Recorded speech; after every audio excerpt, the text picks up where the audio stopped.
Bonjour. On apprenait il y a quelques jours que 120 bateaux avaient amené des migrants à Lampedusa le même jour. 120 bateaux, c'est une flotte de débarquement. Ça ne passe pas inaperçu. Et les politiques européens font semblant de gérer. Quelle hypocrisie. L'Europe a besoin d'immigration, notamment parce que certains pays ont une natalité trop basse depuis trop longtemps, l'Allemagne et l'Italie par exemple, donc il faut une politique d'immigration.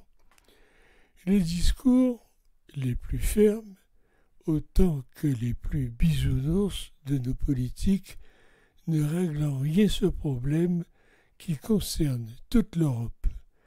Sans jouer sur les émotions, sans tirer à boulet rouge, mais en traitant la situation avec sérieux et responsabilité, voilà ce que l'on attendrait volontiers des dirigeants politiques qui observent, comme nous, le drame de Lampedusa, parce que c'est bien un drame que vivent ces milliers de migrants fuyant l'oppression, la misère et les conséquences du réchauffement climatique. Les messages actuels des politiques ne rassurent absolument pas les citoyens. Dans tous les cas, leurs messages ne rassurent pas, mais les plongent dans l'angoisse, favorisant les divisions, les rejets et l'indifférence. C'est une erreur. La question migratoire ne peut pas être traitée tel un slogan politicien. Cette problématique doit être décortiquée en profondeur. Personne ne peut faire comme si ça n'existait pas. Ne pas apporter réponses et solutions n'est surtout pas une réponse durable. Sur ce point, le ministre Darmanin est à la manœuvre, nous dit-on. On va voir ce qu'on va voir.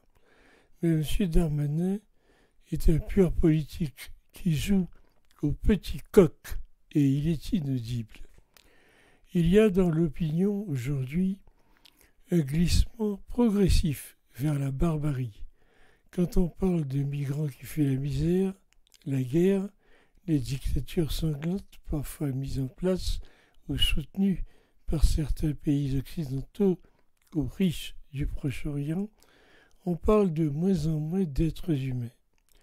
Comme nous sommes qu'aucun début du processus de migration de masse, vu les crises durables, notamment climatiques, le pire est à venir si on n'investit pas massivement dans ces pays pauvres pour fixer la population locale et si on ne lutte pas plus efficacement contre le dérèglement climatique.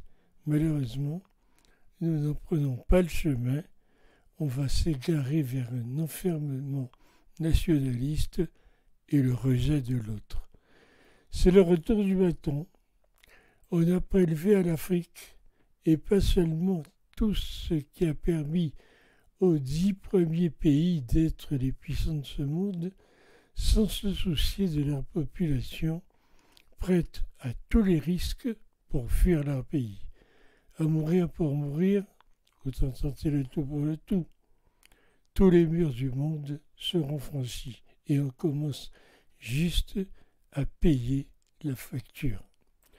Les migrations ne feront qu'amplifier au regard du changement climatique, mais surtout de l'état de déliquescence de très nombreux pays africains ou asiatiques dans le cadre actuel de nos procédures interminables et sensibilités. Aucune solution durable et humaine ne peut être trouvée par les pays occidentaux. Les seules pistes à privilégier se trouveraient dans les pays d'origine des migrants, à condition d'y trouver un interlocuteur crédible, et ce n'est pas pour demain. À demain.